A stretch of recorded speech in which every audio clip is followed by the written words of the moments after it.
Hey everybody, welcome to this Saturday's second show of the new year. And as usual, we're going to come back to one of my favorite topics. And what is that? Games, and more games and gaming tech and all that good stuff. You know, just another side of entertainment that I love to do. I would love to say hello to a few of my wonderful people in chat. Valkyria Winter, Quadevo Casual, and hello to all of my lovely mods. To Stark CEO, my producer, St. Hugo, wonderful person, great guy. Shrubby loves throw bricks. Don't you dare throw bricks at the stream this time. Toasty with the Mosty, also one of my other amazing chicas out there. And a hey all from Cancel This Podcast, who is going to be our guest today. And there's Sonia showing off some of the emojis that we have. Scoob love. From Scoob love, right back to you, sweetie.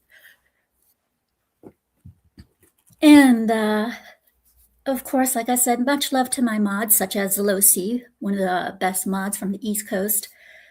David Jones, Gamer Nurse Gail, how you doing, sweetie? And Killer J, but as much as I'd like to say as to everybody out there, I am going to have to get moving with the show. So we're going to have not just Cancel This Podcast, but also one of the mods, Zolosi, who is going to be starting up his own little streaming bit as well. I figured we'll have him come on as well so we can get you guys introduced to him. Although he's no stranger to the channel. So first, let's go ahead and bring on our main guest for the show, Cancel This Podcast, a.k.a. Jace. Jace, how you doing, sweetie? Hey, Scooby, how you doing? And I'm glad to be here. I'm glad to be here on your first New Year's show, new show of 2026. I'm glad to be here. Honored. Yeah. There you go. I mean, hey, it's already a crazy year. We're 1 week in and everything's gone on its rear end. For certain games, yes. Yeah. And for my other guest, it's Zelosi, sweetie. Hey, everybody, how you doing? Gamer. Hey, how you doing, Zelosi? Hey, how's it going? Pretty good. Doing pretty good. The little wolf of the night, I guess you could call him for right now. So, yeah, to get straight onto the topics, based on, it's a new year for games. Mm-hmm. What are we going to expect? What we want, what we already know is coming to us. And in case of you who don't know what that white thing is, it's a gaming mouse. I thought it might be the next Sony console, the way they're designing them lately. They do look kind of odd. Oh, God. Hey, you never know. You never know. They might see that on somebody's stream and be like, hey, that's a good idea. But if it falls over, ooh. Oh, boy, Ooh. Yeah. I mean, that's not going to be good. I have never liked standing up my Sony systems. Whenever I've had a Sony system, I just don't like standing them up. I just feel like it's too easy for them to get knocked down. Someone slams a door too hard outside, it may shake the house, thing may fall. I mean, there's just so many risks with standing it up. Even if you have a stand, it just doesn't seem. Also, I've always heard that because, if you're not on level ground, the discs inside may sort of go wonky, and then you could have like laser burn. Tends to be more likely. So, I've just always kept them flat. I just feel more safe if it's a flat system. Yeah, same here. I love how, you could just do it horizontal, like back with the days of the PS1 and the PS2 and the PS3. So for me, it's horizontal. And if the game system doesn't like it, oh, well, I'll just go like, it's like, oh, well, tough shit, Sony, you had your chance. Yeah, exactly. So I just keep all of my game systems horizontal. That way they don't fall on everything. But what's surprising is that the PlayStation systems, they have a 10-year lifespan, and yet they come out with like a different one every couple of years. And on top of that, up until the PlayStation 5, those things were fucking built like bricks. Oh, yeah, absolutely. I mean, the PS3, literally the PS3, the heavy-duty machine that it used to be. Yeah, the PS3, back when I had it, and I still own it, I still play on it, and just like the PS2, whenever I dropped that thing, and oh my God, I lost count of how many times I dropped it. Those I never had any problems. I never got any, none of the discs started to jump or anything like that. It was perfectly fine. Never any problems. As well as the PS4, I dropped out a couple of times, but there was one time where it kind of got possessed. I don't know what happened, but I turned it on and the screen was going everywhere, but where it was supposed to be. I mean, it was flickering like no tomorrow. Look, the PS4s are spawn of Satan in a weird way. I just had to perform surgery on mine in the back because I basically just use it to sort of watch, stuff on the big screen and whatnot. Because mostly I game on PC. But there's see how you're the thing behind how your screen behind you it goes all frickly every once in a while. Yeah. That is what my PS4 was doing. Like constantly nonstop. It was doing that.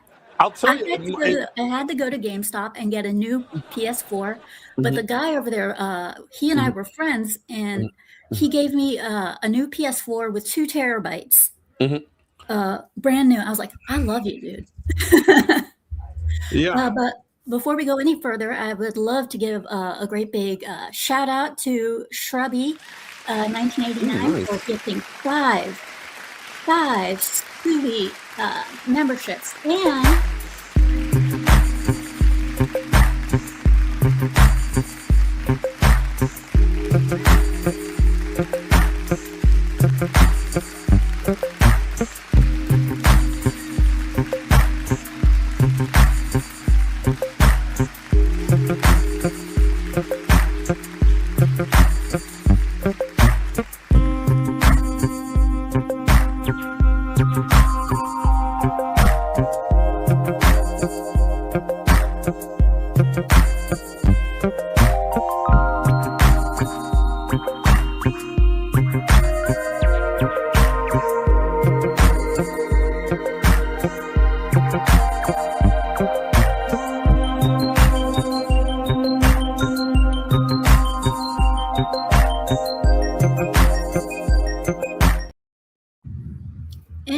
course, not to be outdone, is Trunks, who gifted another 5. Thank you for that one, sweetie. Which means more naked ladies.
And a great big shout out to friend of the channel, Zax, and hello to you, Death Reaper, for coming in from Rumble, the green side of things.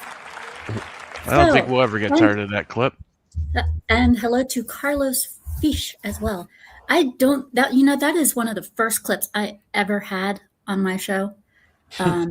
It was during the time of Melanie Mack when she was preaching, oh, you gooners are bad, bad, bad. And I did a show with Kata, and I was like, I have a special message for you, Melanie Mack, and I played that video.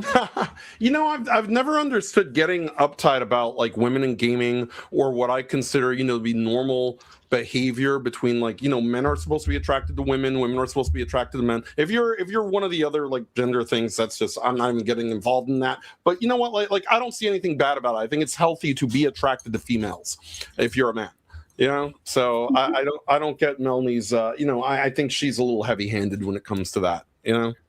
So like I said, it's a new year for games and gear. So let's go ahead and start off with what we should be expecting from tech. Will they do you think they'll deliver this year?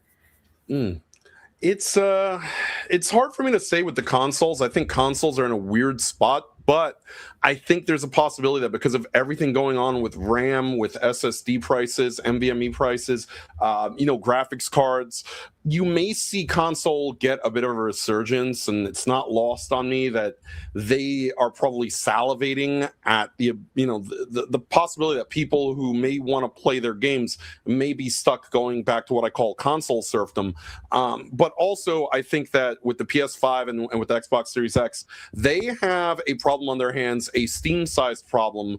The new Steam box, I think, is going to, we're hearing the price is high, but it's still going to sort of disrupt the market. I think Nintendo also in the same boat with the Switch 2. They tell me that this thing is selling well, but every time I go to the store, it doesn't look like anybody's buying them. They're all over the shelves. So I don't know who to believe with that. I'm worried that a lot of these shortages may also affect development as well as retail. So we'll see what sort of happens. I wouldn't be surprised if we do get some games coming out that might be a little less demanding than what we saw in 25, because by necessity they got to make sure people are able to play this, that it doesn't burn out people's systems. Some companies may double down, but I just think that they're going to have to play it a lot safer, because with this AI chip shortage deal, that's going to affect all of us, whether you're playing on console or PC. But I do think that Sony and Microsoft have an excellent opportunity to sort of reevaluate here, but they may also well blow it. I think that Steam is going to sort of change the console market yet again. It's going to disrupt things for them. I know the specs for the Steam box are basically the exact same as a base PS5, and that they want to charge the exact same amount as they would a PC. Now, my gaming laptop cost $1,000+, and it is really good for what it is, but it's also it's Lenovo Legion. So yeah, it's really good for what it is, but there's a lot of people out there who prefer consoles because consoles are cheaper. Yes. And last year, not last year, but last generation, when the PS5 first got announced and everything, that is where we started to have problems. We also had shortages then, and the prices were high because of that, right? Zelosi, what do you think? Yeah, just speaking of that and remembering when they announced the PS5, we were still going through the graphics card craze for crypto, and hell, they were even saying people were stealing PlayStation 5s to farm crypto, which is probably a lie anyway. That's funny. Oh man, it's probably still more expensive to get a PS5 that way too. You know what's scary, Scooby? You talk about like parts of consoles. You know they're going to probably make whatever they put out here is going to be way cheaper in terms of like quality and parts. But I wouldn't be surprised if Sony at least tries to get like a cheaper PS5 in, but also it'll be a PS5 that doesn't hold up particularly as well as maybe the old ones. You know, less sturdy, less durable, more likely to have glitches. I could see that potentially happening because the best way to sort of take the Steam out from under Steam is to make your console cheaper so that people say, oh, hey, I don't care about this new system. There's a sale on PS5s. But to do that, you have to make the console, cheaper in order to offset the fact that you have to bring that price down. Otherwise, Sony's operating at a loss. Yeah, and Sony had to wait an entire for the PS5 when it first was announced. They had to wait, like I said, there was a shortage, and they had to wait an entire year. And I remember people were doing anything and everything they could to get one. Interestingly enough, that wasn't a problem with the Xbox Series X, which I thought, okay, this is weird. But then you were also getting some weird ass deals, especially from Sony's end, which I thought were bullshit moves on Sony's end. And I'm a Sony sheep, but like I said, and a lot of my friends will say, "Oh yeah, she'll support Sony in every way." No, I will not support Sony in every way. I will call them out when they are doing stupid shit. One of the things that they did was, I should say two. One is they decided to come out with two different consoles, one for digital, one for physical. I'm sorry, you don't need to fucking do that. Just one console that'll take care of both is good enough. They did that with the PS4. It worked. And the thing that you just mentioned, there's a lot of people who, they don't pay their attention, the normies. And I can't tell you how many times some poor normie went out there and bought a discless system and had no idea that it was discless until they opened it up and set everything up. Also, wasn't the discless systems, the digital ones, actually less powerful than the other variant? Yes, they were cheaper than the disc, than the physical disc versions. And they made the physical disc versions because they knew that people still prefer physical. However, then later on, I think like about a good couple of years later, or whatever, I know 2 years ago or so, they released a physical, attachable physical disc thing that you could add on to the digital PS5. And when I heard about that, I was like, okay, you know what? This is bullshit. If they were going to do this, they might as well have not put out the digital version at all. Exactly. So yeah, and as for the Steam,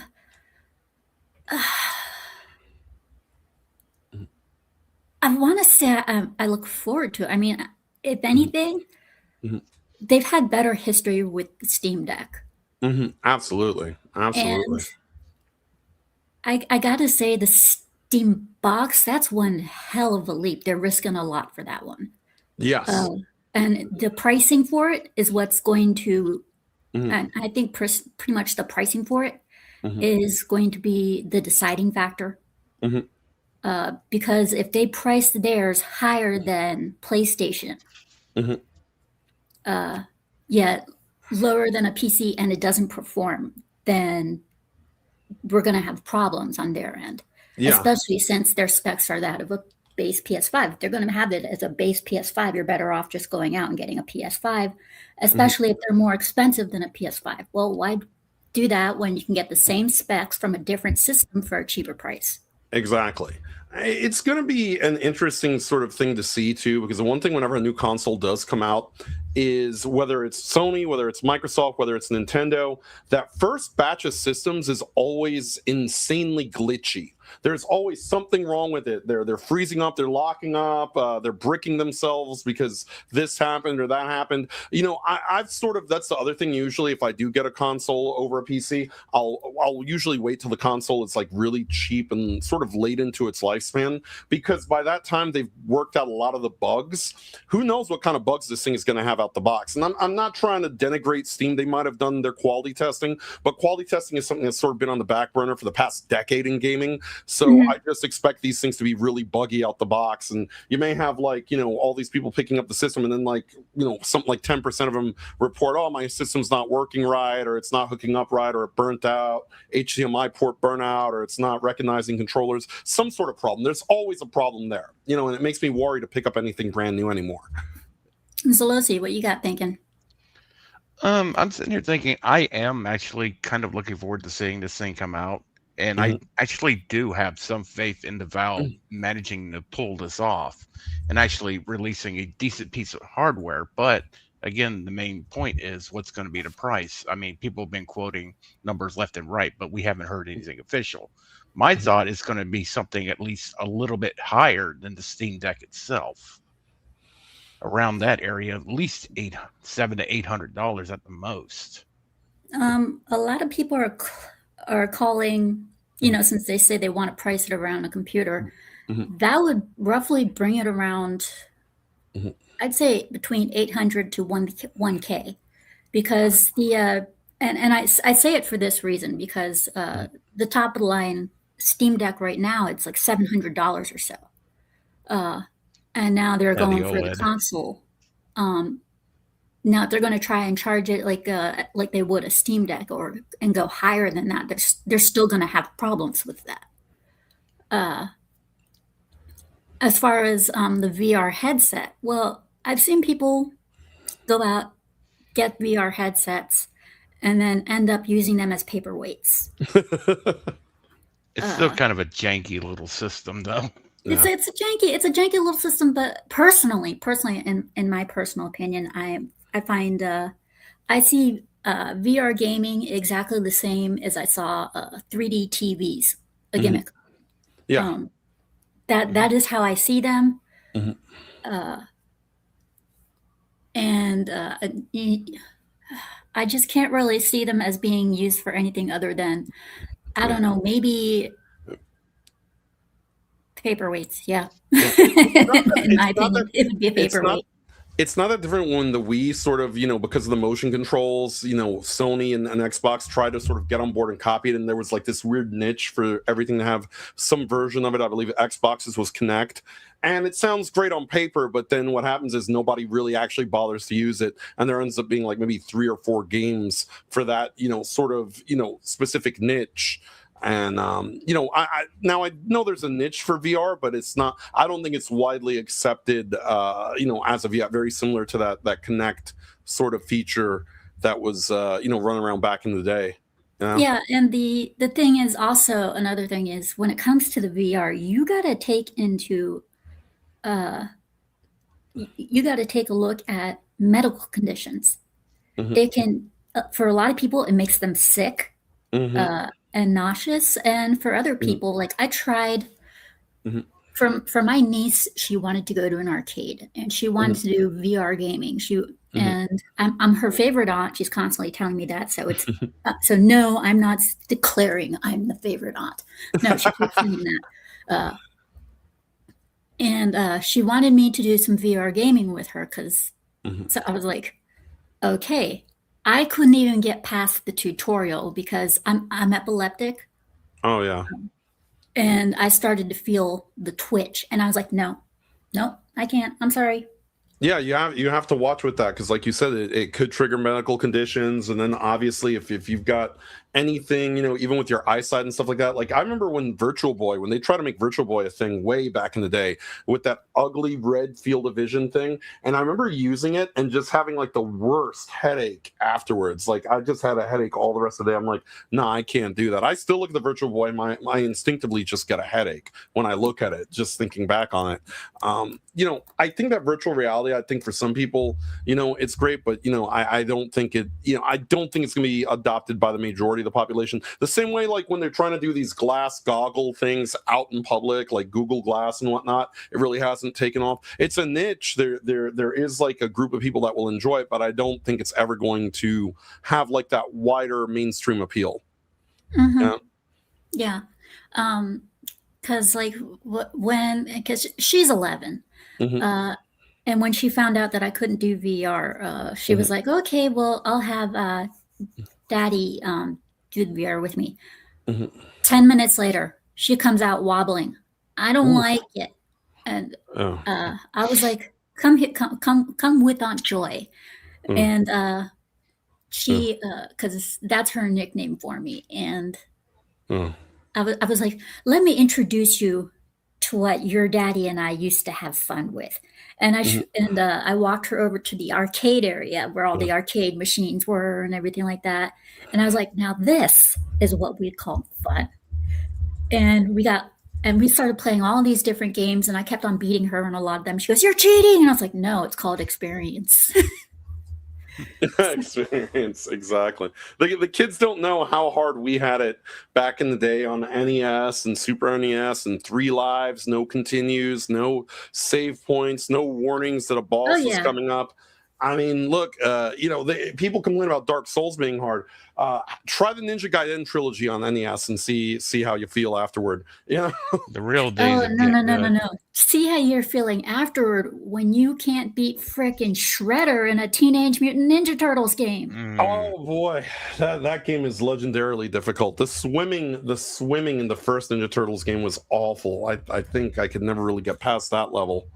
I always kept on getting in the Teenage Mutant Ninja Turtles game. I don't know if you remember the part where all these giant bowling balls were coming down the stairs whenever you're trying to move or whatever. I was never able to get that part. I was never able to get past that part. I was like, okay, you know what? My brother Jensen, I was like, you know what? You do it for me and I'll do the rest. Oh wow! I remember there was this one game that I think I just would yell at it just constantly. It was called Rygar on NES, and there was just so many damn near impossible jumps. They're probably more possible now, but as a kid, I just couldn't get it. I'm like, like they hear me like screaming in the next room, thinking someone's murdering me. No, I'm just playing Rygar, and I hate it. I hate that I have to get game over when I'm what feels like halfway through the game. Yeah, and I have to agree with Fox Hills. NES. Amazing game system. Only, especially when you had problems with the games, easiest solution: blow in, stick it back. There you go. Easiest solution, and it normally worked. There you go. Well, you know what I loved about it the most, from that era, and I feel so bad for a lot of the younger audiences that that like sort of like the new stuff is all they know, is that they were able to make so much with so little. Most of those files that are on those NES cartridges, like the average Microsoft Word document, is more memory than what those are, and they were able to just make these impressive games, these impressive worlds. There's soundtracks that just stick with you from the 8-bit era, and they will never be they'll never be replicated. They'll never be duplicated. And they just cranked out these just awesome games. Now you have like studios of 300, 400 people. They work on a game for 3 years. They put it out in this complete slop. It's just a completely different market now. Yeah, so I'm hoping that these systems will be able to pull their weight and help deliver, which is because we're gonna have these future techs games, these future systems, future the Steam box, the PS6, if it, and I know the PS6 isn't going to be coming out anytime soon. Thank God for that. It needs to be pushed back. Xbox, they've already announced we're trying to just focus on Game Pass. And so basically, it's going to go, if we're going to start console wars again, then it'll be right between the Steam box and the PlayStation. And based on, and if we're talking spec wise, it's going to be PlayStation versus PlayStation, essentially. And the thing with them is they're going to have to wait this AI shortage thing out, because if a console becomes as expensive as a PC, it loses its overall like appeal. Because the reason a lot of people like console is it's a cheaper alternative to getting a gaming PC. You can set it about the box, you can play your games, you could put it in the living room if you want. You don't have to have all these sort of bells, whistles, worry about like compatibility and crashes near as often. But if you lose the price point, sort of luxury where people can say, oh well, I could buy a PlayStation for like $400 or $500 versus a gaming PC which is $1,000 $1,500, then people are just going to be like, well, I'm just either going to play my older games, which a lot of people have pivoted to, or I'm just going to go ahead and bite the bullet and get a PC because what's the point? And so I think that's one of the things that these consoles need to worry about.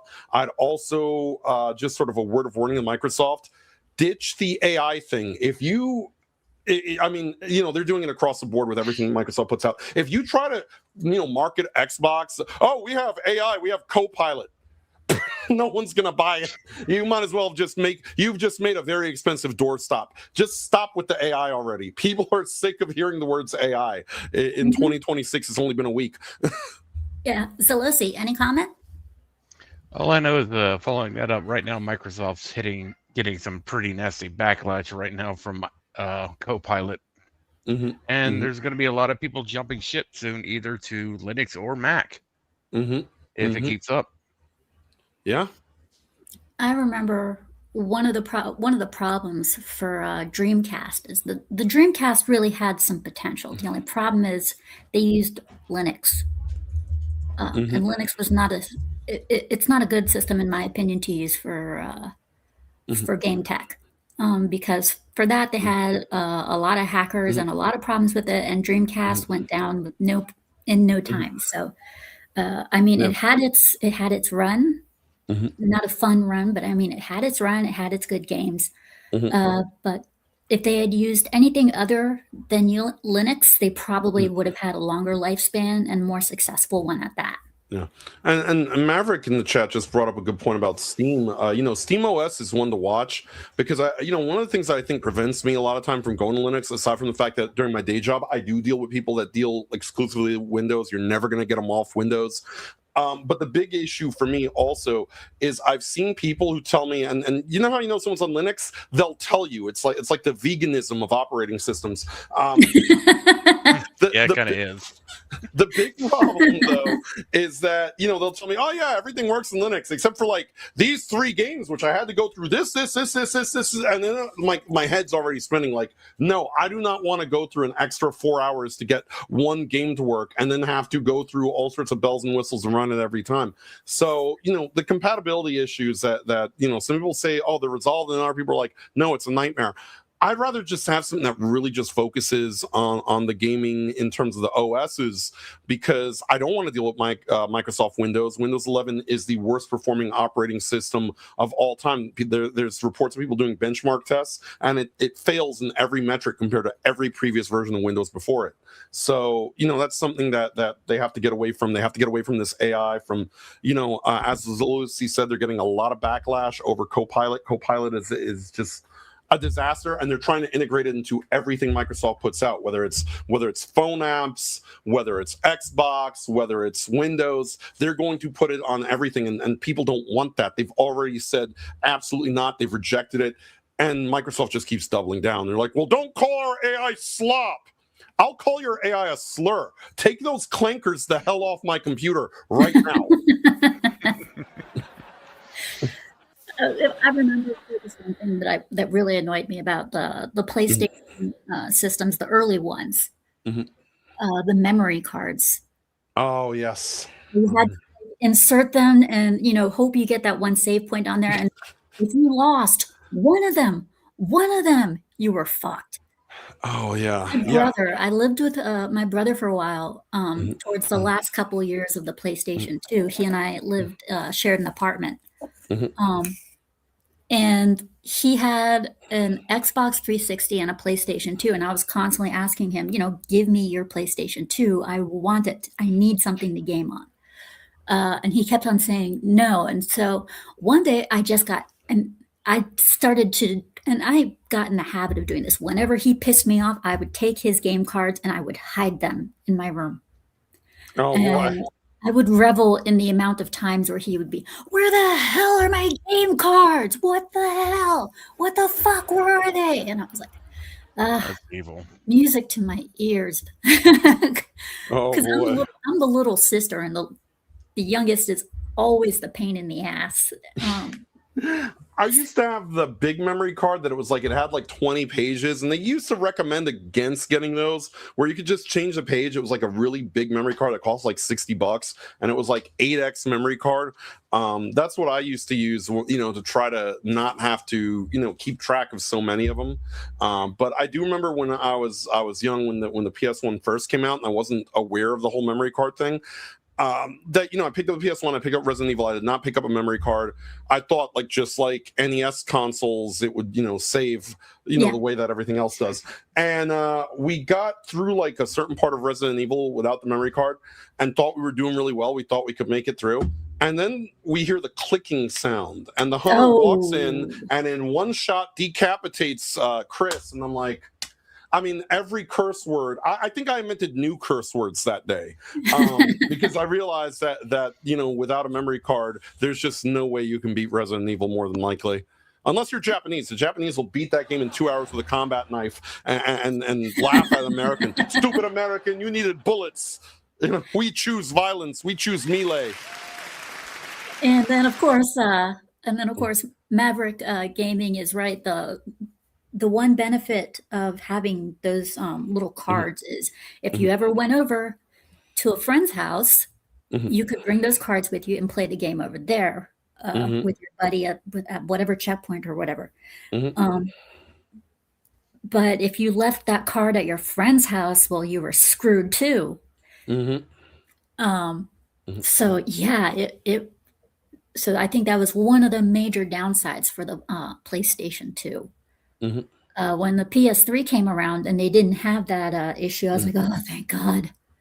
I couldn't have been happier about it. But yeah, I'm each system, every generation has its ups and downs. I was lucky enough to be one of those people who got a PS5 who has yet to have one have a problem. So far, mine has been a good little angel. And listen to everything that I've told it to do. And every system, every computer or laptop that comes out, it's going to have its issues. I will admit that. I'm just hoping for next generation that won't be the problem. I'm hoping the best for the Steam box. If it is reasonably priced, then maybe I'll pick it up and I'll just hook it up to my my Samsung TV, and all will be right with the world.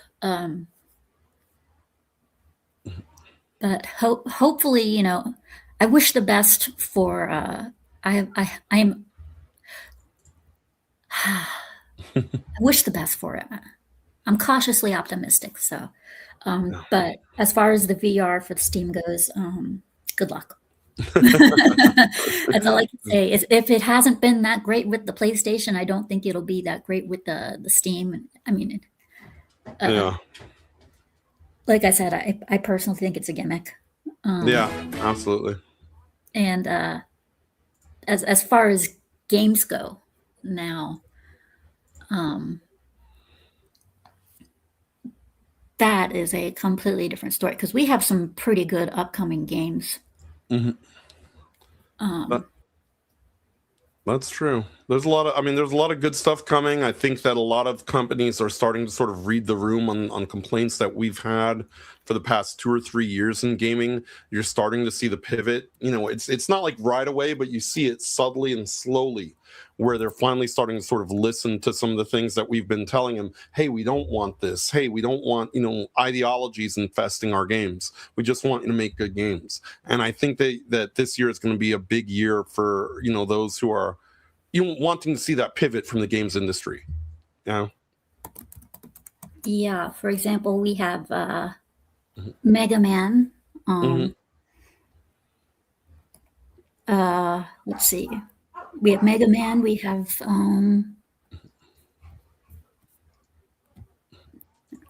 there we go. There you go. Yeah. We have what to expect, what they deliver for the upcoming games. I mean, we're going to be getting Resident Evil Requiem. We're going to be getting Tomb Raider, Mega Man, Fatal Frame 2, Code Vein 2. I look forward to that one because the first one was really good. Yeah. Crimson Desert.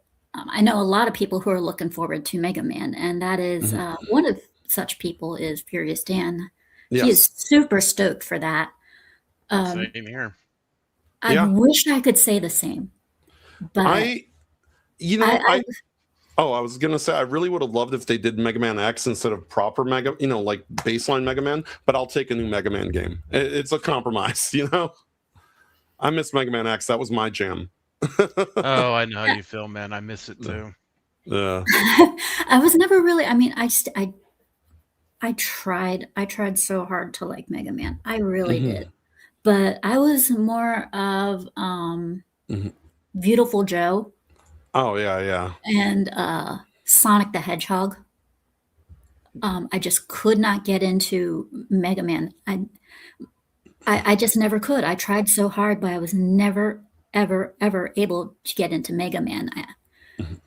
I know a lot of people are looking forward to it. Like I said, Furious Dan, you, and a good couple of others, and but I was just never able to do it. I couldn't even get into Mighty Number 9. Yeah.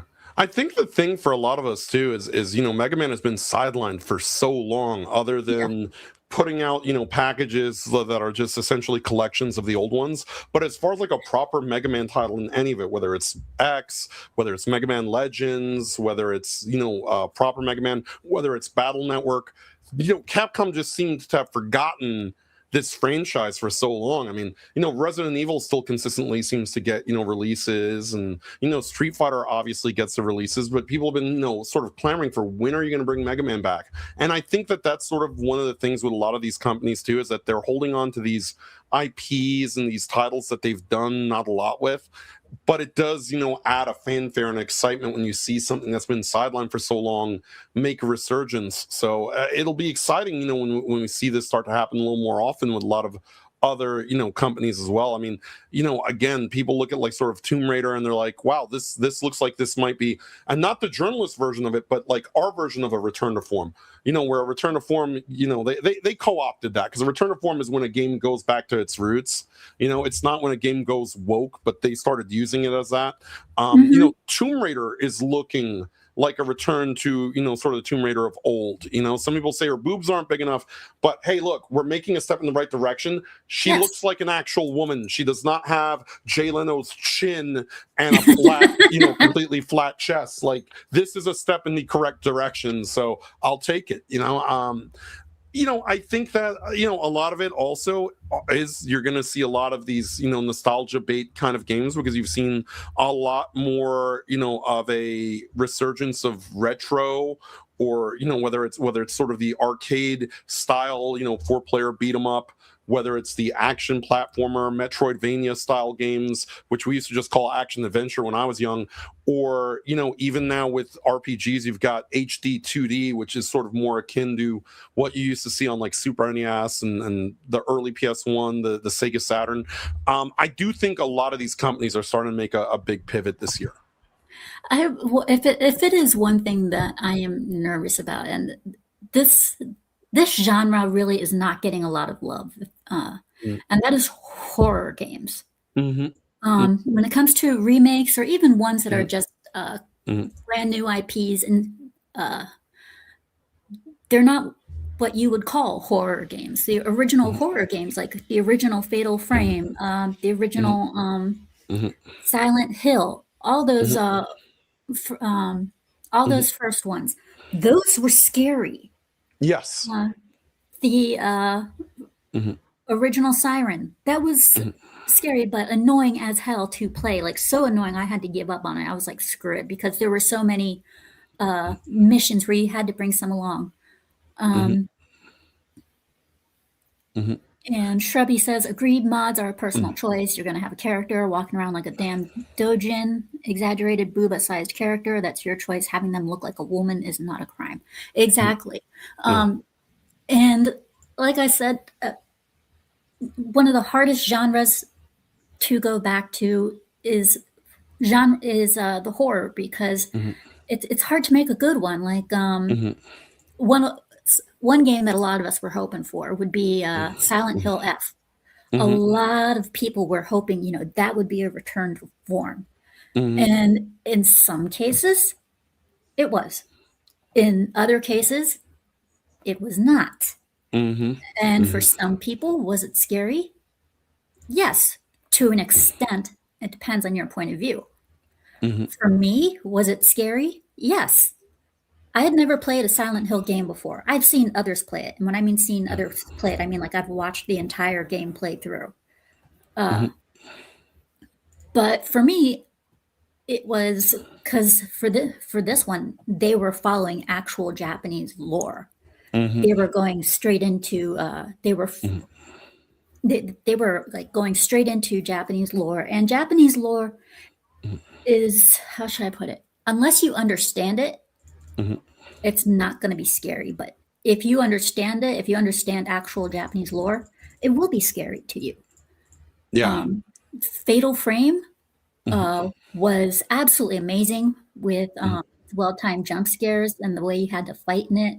It was a very unique way of fighting. I absolutely adored it. I don't know if you would call Parasite Eve a horror game, but it was definitely different. Yeah, it was like a turn-based horror game. I like it, and it's one of the, I think one of the biggest crimes Square Enix has committed is shelving that franchise. I know they sort of put a bow on it with the final PSP title, but you could either remake it or retcon that or whatever you have to do. I think that Parasite Eve, if you were to bring that out, would be very popular. Look at, also because, it was a turn-based, sort of survival horror, which was something different for its time. But, I mean, turn-based is making resurgence. Look at Clair Obscur Expedition 33 sweeping the entire Game Awards. I think it might be a good time for Square Enix to look at that and potentially revisit Parasite Eve. I think people would like it. I think it'd be a great hybrid, And Maverick Gaming, he says, you poor soul, should have started with Silent Hill 2 remake. Well, I didn't have it at the time, but when I finished with Silent Hill F, one of my wonderful watchers gifted the game to me on Steam, as well as Expedition 33. So those are two games that I will end up playing because I refuse to get gifted a game and not play it. That is just my belief. If you're going to gift me a game, of course I'm going to play it on stream. Yeah. But it's, I personally, I think the horror genre is probably the hardest one. Yeah. You can get done perfectly. Code Vein, like I said, the first one was amazing. I'm not big on RPGs, but this one I actually liked. Was it stressful? Oh, hell yeah. But I didn't care because the story was so good. And if it's one thing I like about games is I like it when a game is hard because it means you got to pay attention to what you're doing. When a game is overly hard, I'll still keep going, but if it's going to take too long, I'm just going to have to call it quits on the game. Like, for example, Wu Chang, Fallen Feathers. That is a game that I would have probably finished if I had the time. But it was not a game I was going to spend an entire year or let alone the rest of the year trying to complete it. I had other games to do. I had other things to do. Yeah. Because as far as I was concerned, I cannot make this the only game that I play. I have October coming. I want to play scary games in October. And I was playing 2 games at the same time as it was. I was playing Wu-Chang Fallen Feathers and Lost Soul Aside at the same time. So once October was over, I had to switch to another game, and then I eventually came back to Lost Soul Aside, finished that up. That was a very good game. And it's hard to find a good hack and slash too. That's another one. Yeah, I will say the indie market for survival horror is starting to build up. I know that I've seen quite a handful of very intriguing new independent games that are sort of looking at the horror genre and seeing what they could do, things that are different, things that are chilling, things that are really just sort of thinking outside the box. Because I do think that for a lot of the AAA developers, they haven't developed a whole lot because they feel like this is now a genre that is essentially held hostage between Silent Hill and Resident Evil. And it's a shame, because I do think that you could make a AAA survival horror title work out amazingly. But again, I think a lot of these companies sort of look at it and say, oh, well, if it doesn't have one of these 2 names on there, it's not going to sell. But here's the thing: you got to take the risk. You got to come out with something. Nothing is made by sitting on your laurels and just expecting something to change. You have to be the change you want to see. If you're a developer and you're thinking, oh, well, no one's gonna pay attention to my game because it's not Resident Evil or Silent Hill, you've already lost half the battle right there. Like for Resident Evil Requiem, I had high hopes for the game. But when I found out that the game had changed because the game journalists thought it was too scary, I was like, oh, hell no.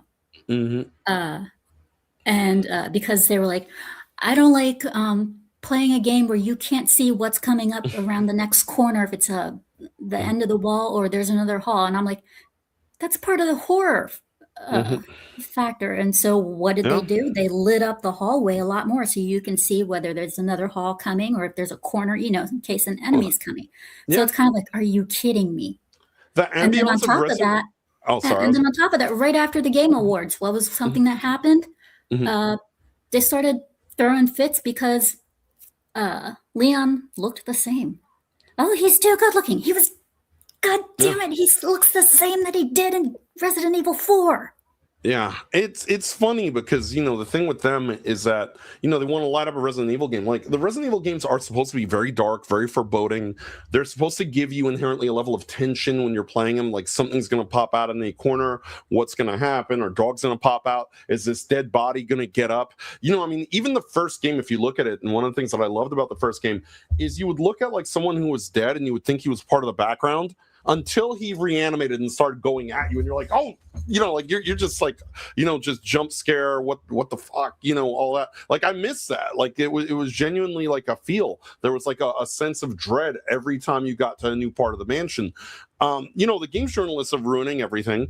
At this point, they want to transform Resident Evil from a survival horror game into. It's so funny that the same people who complain that you're gooning to Stellar Blade will sit there and then sort of crank one out to Leon Kennedy, which, like you said, they either said he was too pretty, or, now they've made him older, and now you see them doing articles like Leon Kennedy is daddy, and it's like, wait a minute, aren't you the same people that try to shame us for playing Stellar Blade?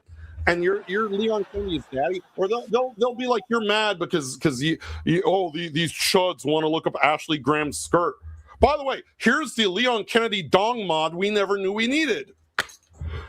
I just hate them. I hate these people. When it came to Resident Evil 6, you had multiple story modes and they all crossed over each other. And what's funny is the only good story mode that they had for Resident Evil 6 was Leon's, because his was more like the original Resident Evil than anyone else's. It had the monster, it was scary, it had the gore and all that stuff. His was, and a lot of people loved it. When it came to Resident Evil 6, a lot of people complained about the story modes, but the only story mode that I never heard people complain about was Leon's. If anything, I heard people saying his was the only good one and the best one because it was a return. You know, it was funny. Resident Evil 6 is probably like it's such a bad game, but it's like the mystery science theater of Resident Evil games. Because my best friend had got it at the same time I was, and we were just ragging the entire plot, the entire nonsensicalness of this.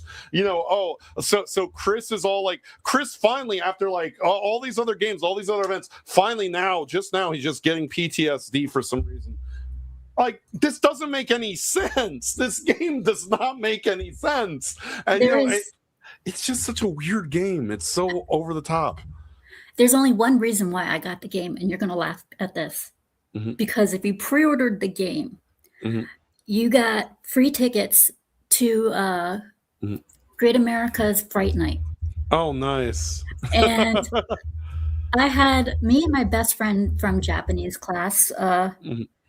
Neither one of us had been to Fright Night. We both mm-hmm. loved Great America. I was like, mm-hmm. I know of a great way to get in.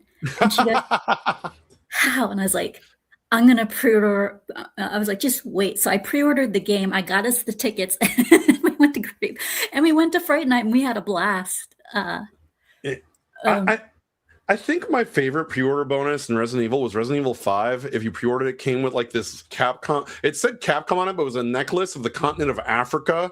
And I used to use that as my quote-unquote N-word pass. And I said, you can't call me a racist. I'm wearing my Africa pendant. I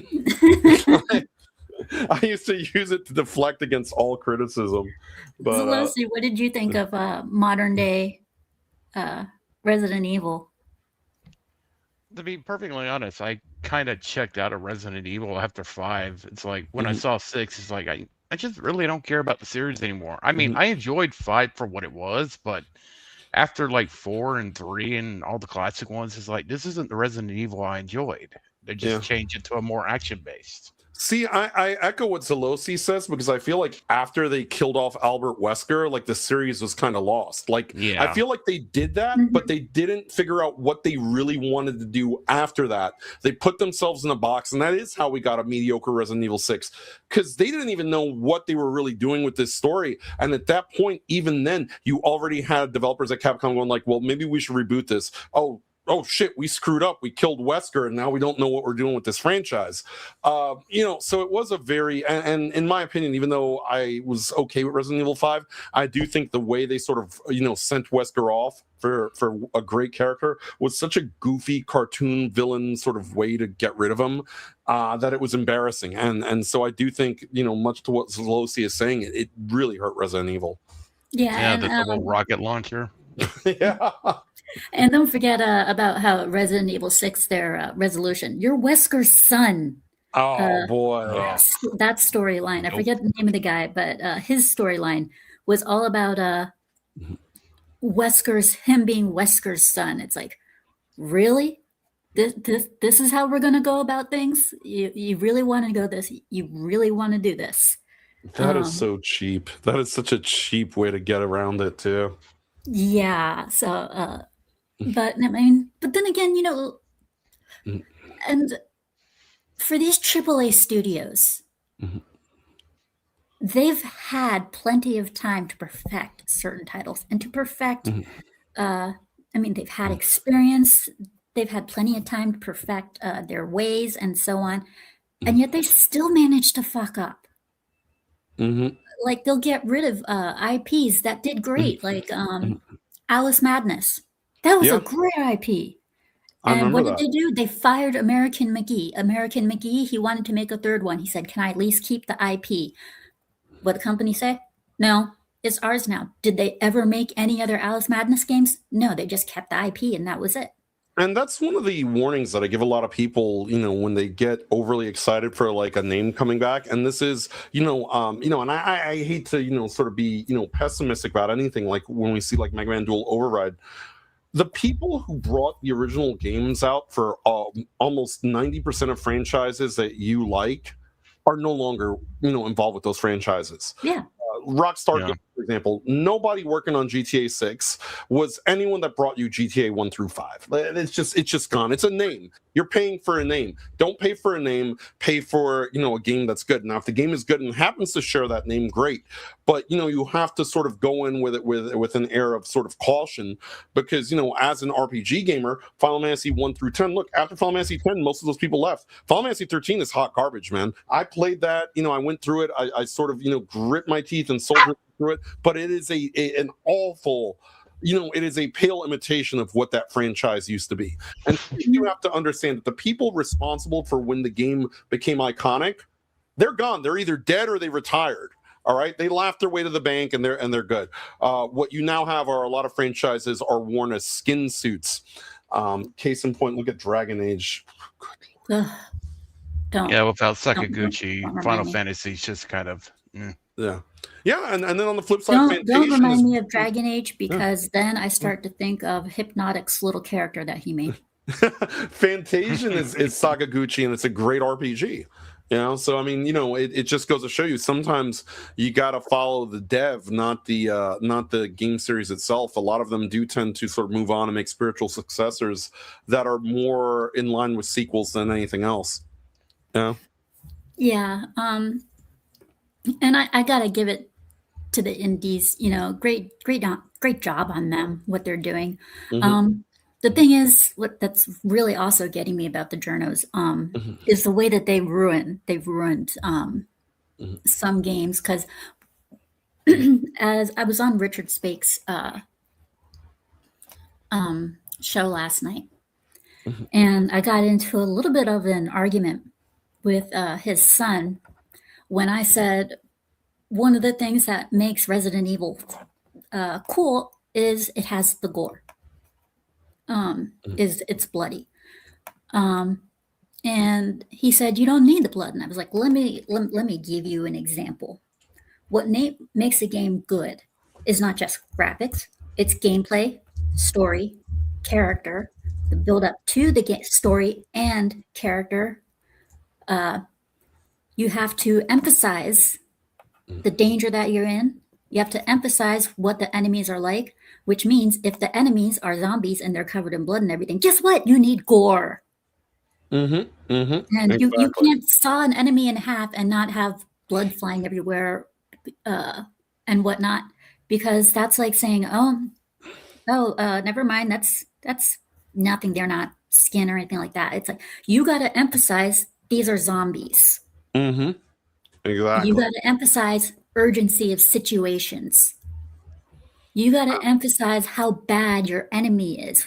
So you got to get those designs and the special effects and everything right as well. Yeah, I mean, it's not a big thing, but it also is something that does help in a game. It emphasizes a lot of stuff in the game. Exactly. The only thing that I can see that really, unless this is the signature of a character that's not really needed, is cuss words. Now, I got no problem with cuss words. It's like a second language to me. I mean, you can ask my mom whenever. If you've seen any of my gameplay videos and you see me rage out, you will hear in the background, because I don't show my face when I do gameplay because I don't see any need to. But you will hear me cuss out like no fucking tomorrow. You will hear things being thrown on some cases. Like when I was playing Wu Chang Fallen Feathers, Furious Dan laughing his ass off because he was going to work and he needed something to listen to in the background. And I happened to be doing a gameplay stream early in the morning. And he was like, oh man, I couldn't stop laughing because you were cussing so much. I was like, I was dealing with a fucking boss. What do you expect? So when I rage out, I fucking rage.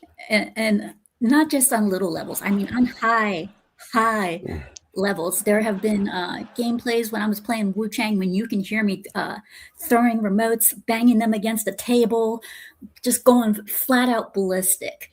I mean, that game took me to new levels. And my first introduction to Gamer's Rage was that stupid ass dog from Duck Hunt. Oh, there you go. That was my introduction. You know, See, even the people in chat are saying those were a great watch. They're referring to my rage outs.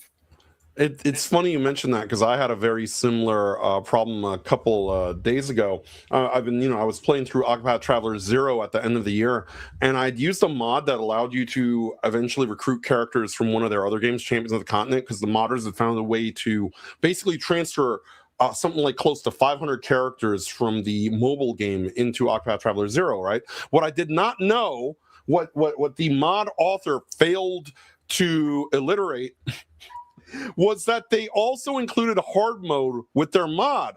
So I'm playing the game, and all of a sudden, like, guys who I should have no problem with are like one-shotting me. And I'm like, what the I mean, I'm just like yelling everything. I mean, I think usually I like sign off and everything when I just rage quit. So I'm like, you know what? No, you just hear me go, fuck this, and turn the game off. I turned the stream off. I went to bed. And then I felt like an idiot when I found out that it wasn't like the game had gotten actually harder. It was that the modder had stealthily added a difficulty increase with their mod, and like, are you kidding me? I literally was like, why is this guy that I should be able to just wipe my ass with one-shotting my entire party? And I'm like, well, that's why. What's funny with me is when I rage while gaming, if I happen to end that stream without being able to beat the boss or anything, I'm going to be pissed off for the rest of the day. Like, my mom can take me anywhere that's like happy and whatever. I'll be around my nieces that'll cheer me up and everything like that. And then I'll get home, I'll look at my PS5 and I'll be like, you motherfucker, I fucking hate you. I fucking hate you in the stupid ass game. I wish it was never fucking born. And, I would go ballistic. And even though I wasn't even playing the game, I would still get so mad. And recently, with Killer J and Furious Dan, I've been playing Sonic Racing Crossworlds. And that has just gotten my blood flowing again for that game. I mean, for that, you can hear me yelling and screaming at Dan constantly. And whenever something bad happens or whatnot, I always just blame it on Dan. Yep. That is how very Digny of you. No, I'm just joking. But I love to tease Killer J also because I got a Best Buy copy of the game. And that copy came with the Werehog and the Werehog car. And every time Killer J is on there, I like bring out the Werehog in the car and I'm like, hey, look what I got. And his response is always the same. I don't want to talk about it. My biggest gamer rage was when Soul Blade came out, which I still call it Soul Edge because I'm used to the Japanese name.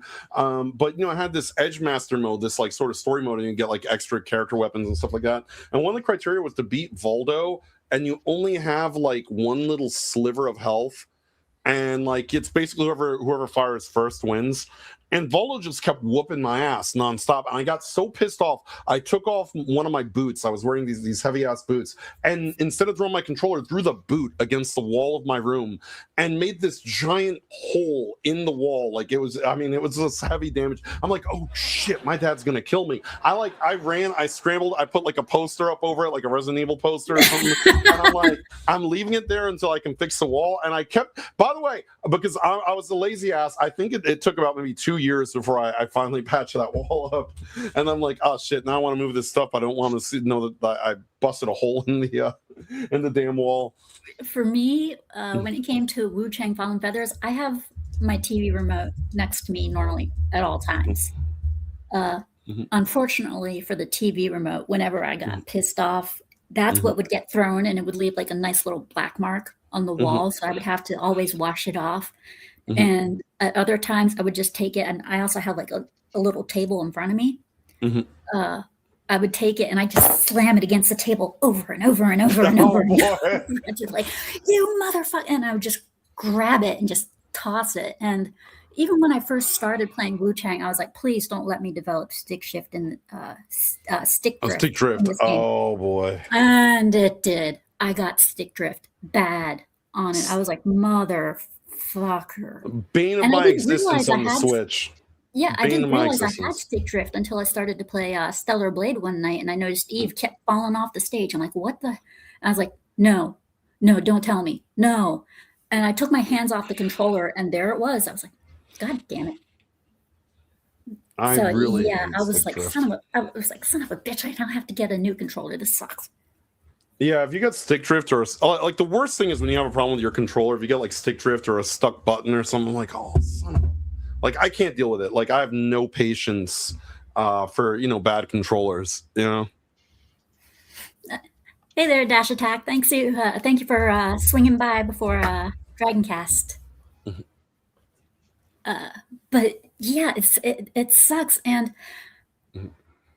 I'm kind of hoping that when it comes to certain games, they're supposed to be hard. I'm so hoping that they make them hard again, because when they make them hard and then they go to making them easy, it kills everything. It kills everything that you were used to. It kills everything that you liked about the game. What do you guys think about this horrible new? And I think it's a terrible idea. I think it's one of Sony's worst ideas. And now Nvidia is doing the same, where they're trying to basically create an AI that solves the difficult part of the game for you or plays the game by itself, so that you don't even have to play the game now. That idea is driving me crazy. I mean, like at that point, you're not even playing a game anymore. It's the worst idea to me.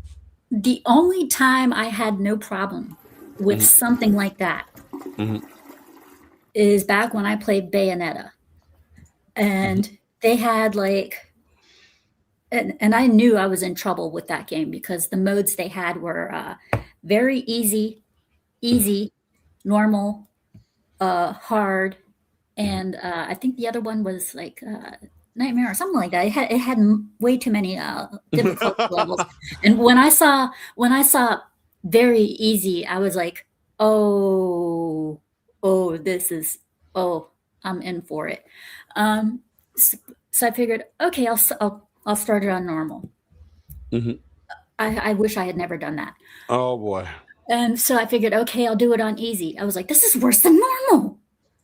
So when it came to very easy, it was like, this game is practically playing itself. I have no problem with this. When it came to Bayonetta, I was like, I have no problem with this. Oh yeah. I just want to get through the fucking game. Other than that, though, I think what Sony is doing, because I know with their AI, they're doing. I know one AI that they're doing is one that you can turn off and on, and that is the one that's kind of how should I put it? Removes all of the things that kind of like a parental control type thing. You can turn it on or you can turn it off if you want to hear the cussing and things like that and whatnot. It was a real-time AI chip. And luckily, though, that's one that you can turn on and turn off. That I got no problem with, but I also see it as pointless because your system already has parental control on it. And the fact that they're removing also the EA ratings, not EA ratings, but the fact that they're removing the ratings from game cases and stuff, it's like, okay, now that's kind of pointless too. But having certain AI chips for certain things it's just bad. I mean, the only time I would let it slide is when it comes to indie developers and games. And the only time I would let it slide in that case is for refinement. You have to have good coders and graphic designers and things like that. But there are some things, that AI could help as far as refining. So if you can use it in a good way and use it correctly, I would really have no problem with that. But the thing is, though, is a lot of people don't do that. And sometimes it'll turn into slop. And that's definitely something I do not approve of. I do not like AI slop. Yeah, I don't like. I do like the idea that AI could potentially be used to make like NPC characters more interesting or dynamic, or your Yes, interactions with them a little more that's interesting. yeah, that I have no problem Yeah, with. that's brilliant. But beyond that, I think that it's a slippery slope. You got to watch how you use it, or where you use it, or what the application for it is for. I think there's a lot of great potential, and there's also a lot of pitfalls that the industry needs to make sure that they avoid completely. Like another thing is because Mhm, for example, I mean, mhm, you got your voice actors for certain characters, and the ones that they interact with, the NPCs that they interact with, mhm, they usually voice a lot of the NPCs, the ones that have a lot of character to them and stuff. Now, that's something that an AI cannot do. It cannot bring out character and emotional type of thing. So it's good that they don't use them for those. But if they use them for NPC that talk, that's fine. I mean, especially if if it's like some sort of guard that you go up to and he has like a one liner, mhm, or a shopkeeper that has maybe one or two lines but has no story information to provide you with. mhm. That's I personally think that's okay. I mean, Yeah. there's no need to have the voice actors But- voice those people. But in situations like Mass Effect Andromeda, they have this one character there. I think she's in charge of the ship, and she's always constantly going, and her face is just set in one. It's always the same no matter what. She never turns her head. She never smiles. Her eyes are always the same. It is exactly the same. It's like a T pose, but with her face. Uh, and she's always giving you the narrative and everything when you talk, but there's no emotion behind her voice and everything. And when people were making fun of her face, the company who made the game, they said, "Okay, no problem. We'll fix it with a patch." And you know how they fixed it? oh boy, what did they do? They gave her the line, "You'll have to excuse me. My face is tired."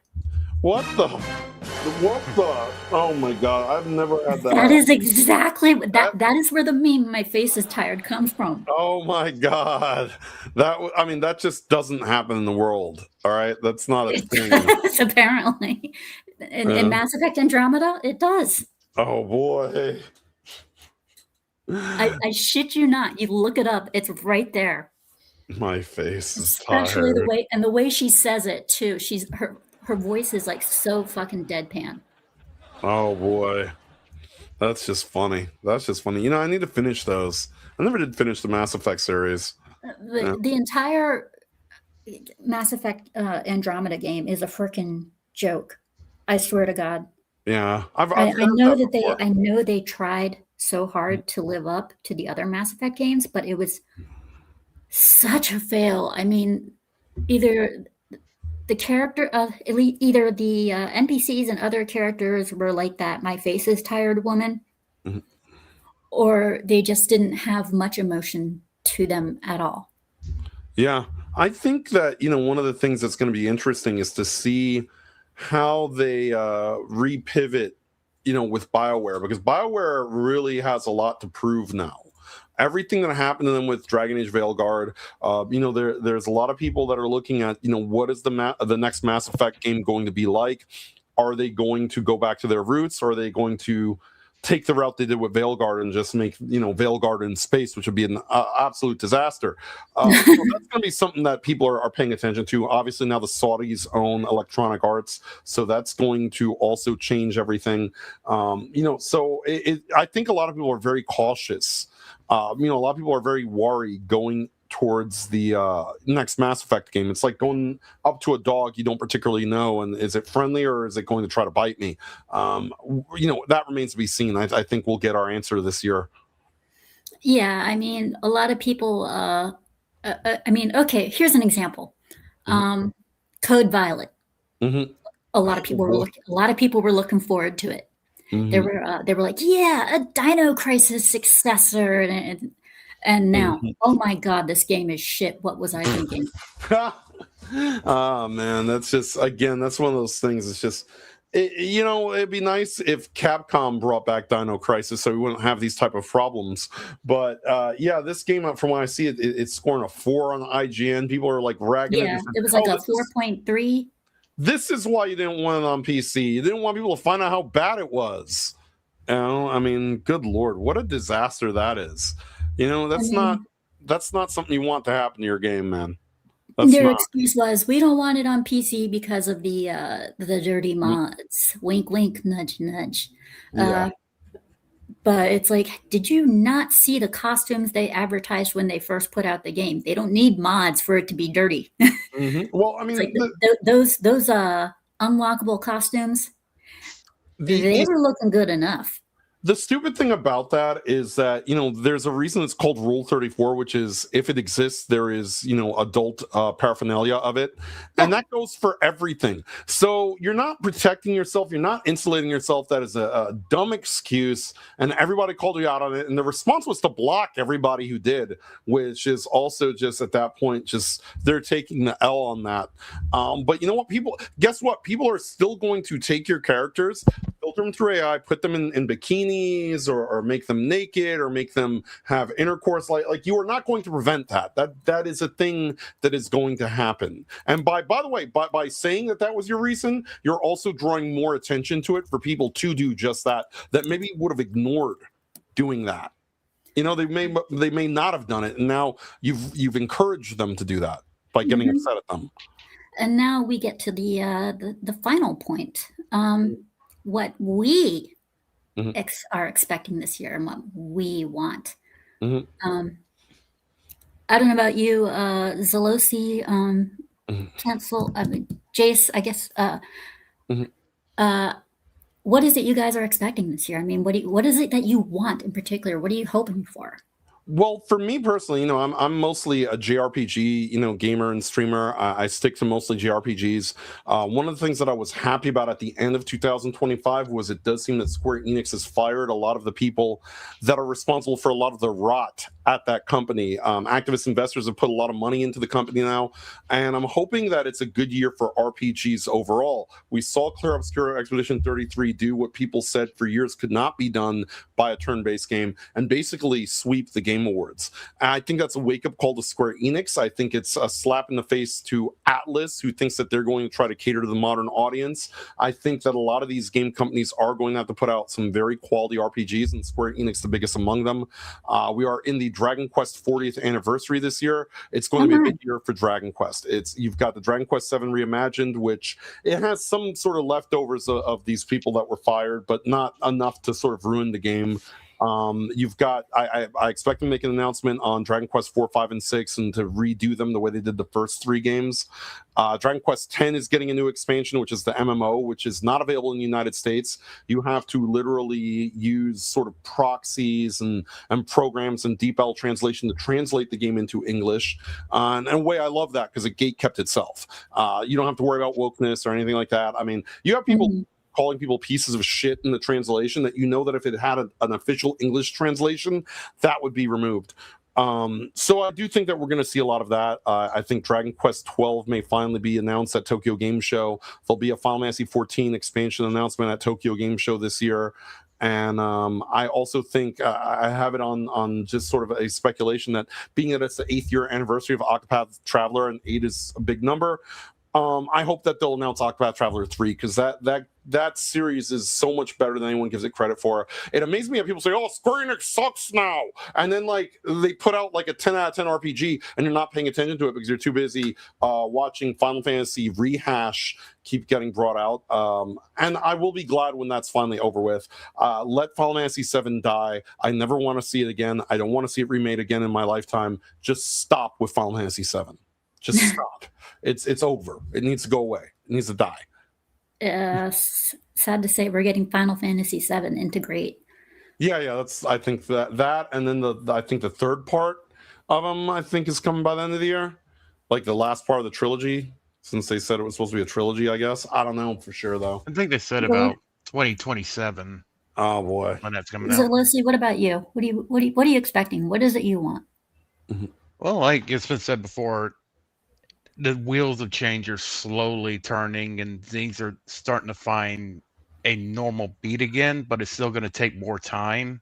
And I'm hoping as time moves on, we're going to see things fixed and a lot of this nonsense that we had to deal with for over a decade now finally get pushed out completely. But it's still going to take time, of course. We're going to see Steam probably definitely move up and cause the other companies to take stock and realize, hey, we need to start pulling our weight again. Yes. As well. There's a lot of interesting things I'm waiting to see happen this year. Personally, I am definitely, I'm hoping that a lot of these games that we're supposed to be getting this year, I am hoping that they're actually good, that they're actually worth the money. I hope they don't try to shake us down I hope they don't try to drain us from every single dollar we have from the tree because, hey, we need to eat. I hope we don't see an extreme price hike for anything, period. I'm really looking forward to some games, and I'm hoping I don't feel like a Mouse PI that comes out this year. I'm looking for some news on Tides of Annihilation and quite a few of other games. I want more new IPs and less remakes because remakes and such, I have real problems with because they always get something wrong, and that irks the hell out of me. Because when they get something wrong, it can either make a game worse than it is, or it can, make a game good. And instead of, just it's like, stop it. I don't want to see another Last of Us game ever. Ever. Yeah. I am done with Last of Us. Please, just no more. I don't ever want to see another Last of Us. Yeah. I'm don't want to hoping see for anything out of Naughty Dog at this period point. I'm hoping for some good game announcements. I have high expectations for Code Vein 2, so they better fucking deliver because I do intend on getting that game. I do intend on streaming it. The new systems that are coming out, like Steambox, and I would love to hear some more positive news about it. For PlayStation 6, I would love to hear some more news about it. I would also hope and pray that they're going to keep delaying its release. I wish the best for Nintendo, but they really fucked themselves over for the next generation, I think. That's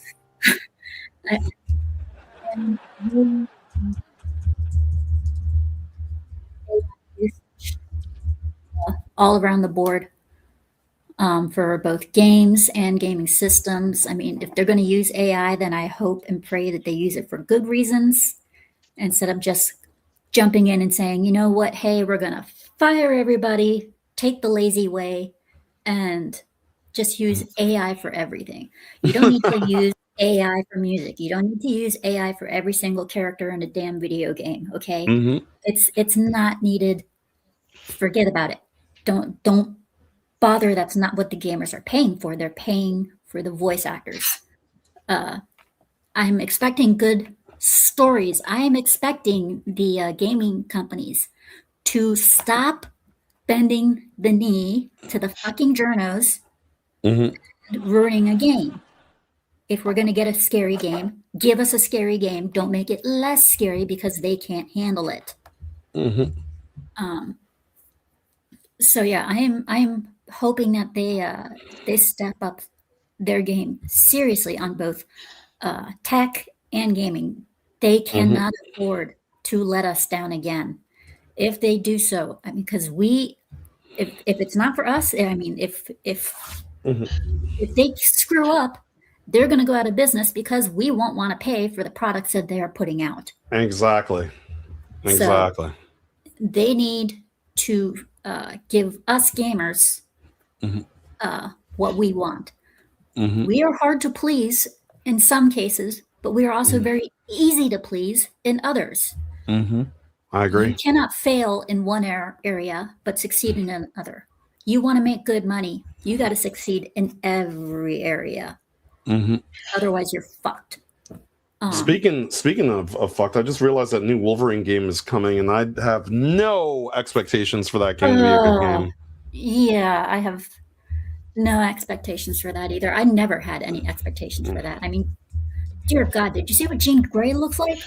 Well, yes, that is just cursed. That woman is just no. Her and Mystique just look awful in that game. It's just disgusting.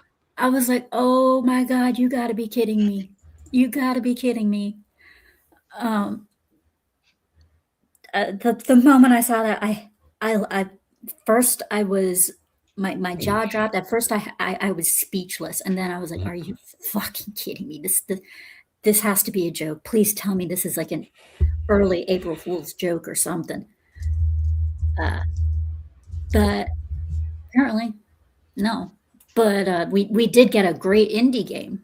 We don't get a lot of great indie games based on movies. Terminator 2 sure as hell delivered. Oh, absolutely. Absolutely. I can't wait. I cannot wait to play that game as soon as I get the money to buy it. But yeah, in the meantime, though, I mean, we even got a great racing game. We got Sonic Racing Crossworlds. That's a step in a great direction, even though it came out last year, far better than Mario Kart. Yep. So yeah, I mean, if we can take the examples that we learned from the good games of last year and apply them to some of the games this year, I'm pretty sure we can make out fairly well. Yeah. I think that, I always tell people, always remember this, they need us more than we need them. Yes. If you feel like your games are coming out and you see these awful games or these games that, just have no interest for you, remember, we have an entire wealth.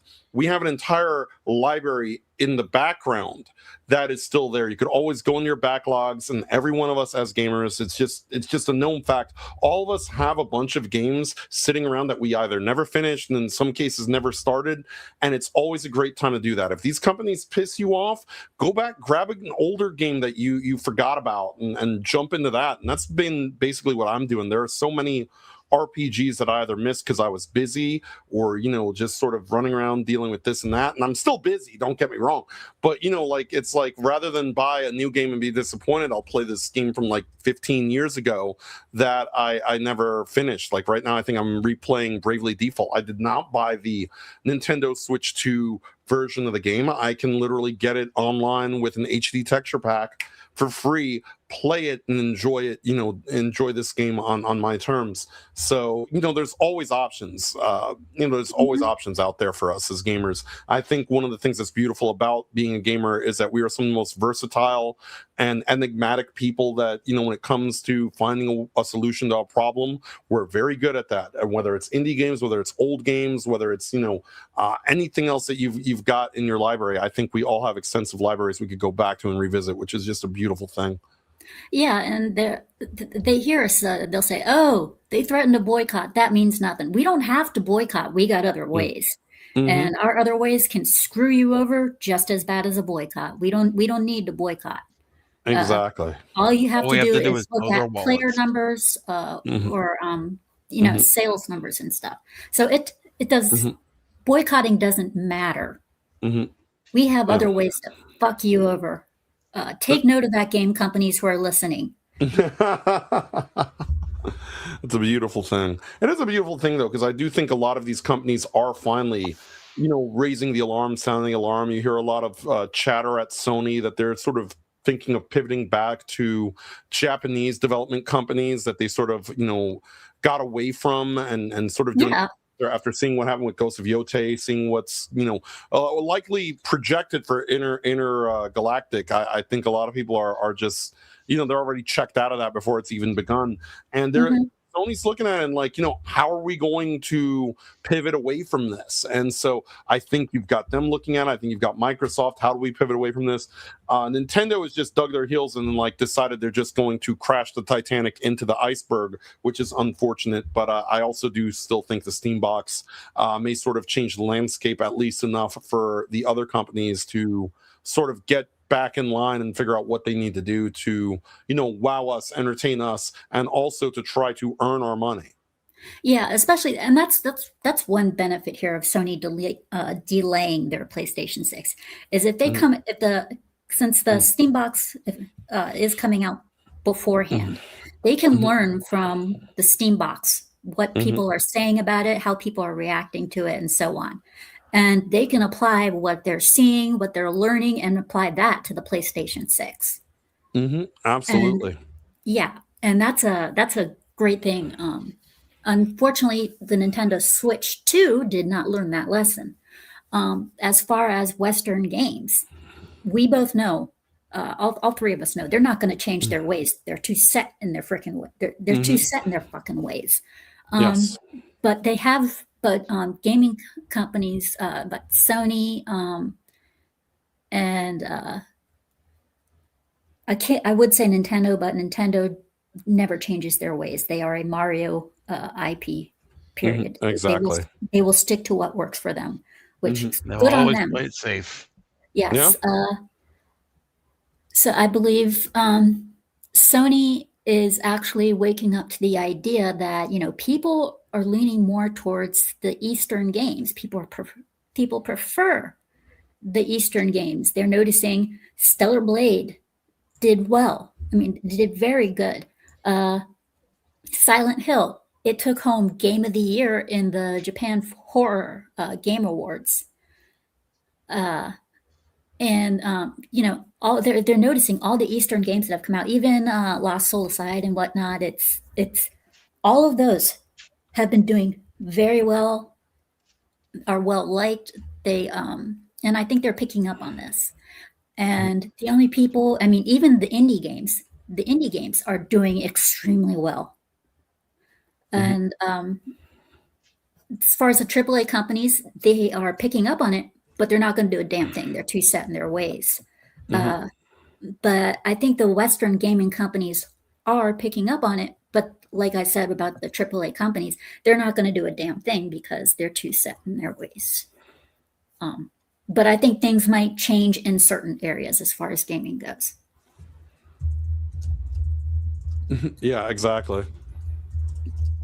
But as it is, wow, it's even past the 90-minute mark. So as it is, it has been absolutely awesome talking. So how about we show your shit? I mean, it's. Let me cut you off. But before you do so, tell us a bit more about you, so people need to know where to find you and everything. All right. Well, I'm Jace with Cancel This Podcast. We're over on Rumble. We are too crude for YouTube because a lot of the stuff I say is about too spicy for their AI moderation. So primarily we work out of Rumble, and I post primarily to alt tech platforms. We're politics, we're pop culture, we're gaming. I game throughout the week on the channel when we're not doing shows on Tuesdays and Thursdays. My co-host John hosts his show Happy Hour at 5 p.m. Eastern with the Dignified Cartoon Gentleman, and then we host Cancel This Podcast Thursday nights at 11:15 p.m. Eastern Standard Time. We talk about news and politics, we talk about gaming, we talk about pop culture, we talk about anything going on that might be news or noteworthy on the show, and we put a very uncensored, unfiltered, unapologetic spin on it. So we're just doing what we do. Of course, you can check me out on rumble.com/cancel this podcast and on X out twitter.com/cancel this pod, because the name doesn't fit. So yes. In fact, Stark of Iron is saying it. Politics and pop culture succeeds more on Rumble for new creators, and we're a hybrid channel, and sometimes that rubs people the wrong way. I've never cared if it does rub people the wrong way. We always do a mix of both because we just throw everything out there. We do a little bit of gaming, we do a little bit of podcasting, we do a little bit of news and everything else, and it's just a fun time every time. I'll probably do some game streaming later in the evening. I got to hop on Final Fantasy 14, Dragon Quest 10. I'm going to continue my Bravely Default playthrough that I've been working on, and it's just a fun time, and I appreciate you for having me, Scooby. It's been fun to talk games and talk about what we're hoping will come out of the games industry. We're hoping for course correction. I just hope that they give us not a little but a lot. I hope they meet us most of the way there, because we didn't damage this relationship with the gaming industry. They did, and they have apologizing to do. They got to buy us flowers and dinner now. So hopefully they do that. They need to do more than buy, they got to buy us a house. They need to buy us dinner, flowers, a new car.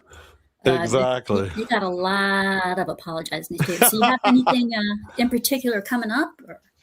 I'll just be, game streaming tonight on rumble.com, Cancel's podcast. Probably about, probably around 8 p.m. Eastern, more than likely. I'm also got Supreme Sunday, which is Rumble exclusive, because to be in the creator program, you gotta do like premium exclusive hours. So we'll be doing that tomorrow evening. It's usually at 9:15 p.m. Eastern time. We may change the time for tomorrow's show because I may have Digny joining me on that show, because that's usually like a hybrid show. We do a lot of discussion of news topics, then usually I go into game streaming for the rest of the night. So he'll be joining me for at least the news half of it.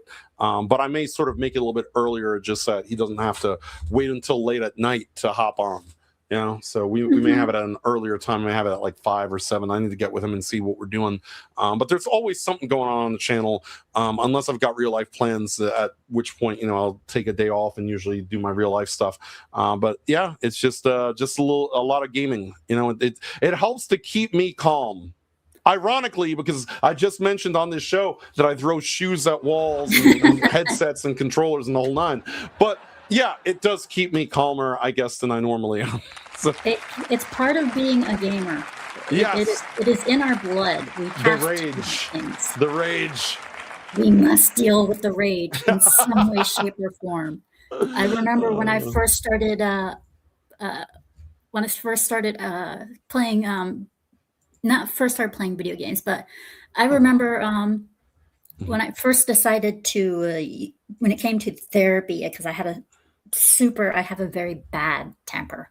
Mm-hmm. A lot of times I hold it in, and my mom always said, find a way to release it. So what did I do? I would turn to the most violent video games that I had, and anything that pissed me off, that was the enemy in the game. If there was anybody I did not like, that was the enemy in the game. Yeah. One of the games that I chose to do that with was always Devil May Cry. I'd go into a Devil Trigger and just go, you're going to die. You're going to die. You're going to die. You're going to die. Yeah, violent little Scoob is what I am. Zalosi, sweetie, you got anything coming up? How's your streaming doing? Just waiting for a few more pieces to come in for my system that I could fully get that finished up, and I should be ready to go. Awesome. I've been doing some upgrades. Yeah, Zalosi is not only just one of my mods, he is also getting ready to start his own type of, he's also getting ready to start streaming on his own. He's been working on it for quite a while. So be sure to subscribe to him and subscribe to Jace, especially. Thank you. As far as I go, I will be doing, if you want more Scooby, tonight at 11 p.m., I will be on Circle of Jerks with Zax. So I highly recommend you guys check that out. And right after this, I will send a raid over to Tony's Stark of Iron, where you will find me as one of his panelists. You will find me over there, so come on down to that one. And tomorrow, of course, let's see, I might pick a random game from my library and do a barcade either in the afternoon, like around 4 o'clock. But it would be a brief, or 2 o'clock, but it would be a brief one because I do have family from Spain coming over. As a matter of fact, I almost didn't do the show today.